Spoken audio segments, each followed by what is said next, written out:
رمضان المبارک اللہ پاک نے ہم کو نصیب کیا تو رمضان المبارک کا مقصد تھا کہ ہمارے اندر تقویٰ آ جائے اور ہمارے باقی 11 مہینے بھی رمضان المبارک کی طرح ہی عبادت میں اور گناہوں سے محفوظ ہو کر ہمارے مہینے گزرے۔ تو اس کے لیے ہم نے 5 کام کرنے ہیں۔ پہلا کام کہ اللہ نے جو رمضان المبارک میں عبادات کی توفیق دی، گناہوں سے بچایا، اس پر اللہ کا شکر ادا کرنا ہے۔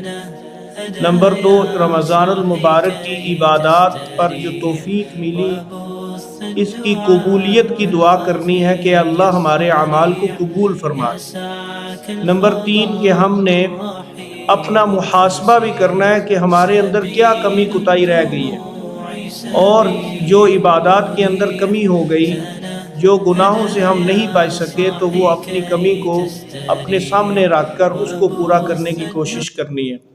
نمبر 4، ہم نے استقامت بھی اختیار کرنی ہے کہ جیسے رمضان کے اندر باجماعت نماز کا اہتمام تھا، قرآن شریف پڑھنے کا اہتمام تھا، وہ اگلے 11 مہینے بھی جاری و ساری رہنا چاہیے۔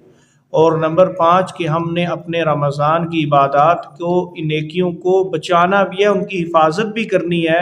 یہ نہ ہو کہ چاند رات کو ہم ایسے کاموں میں لگ جائیں کہ جس کی وجہ سے سارا کا سارا جو رمضان ہے اس کی برکات ہیں وہ ضائع ہو جائیں۔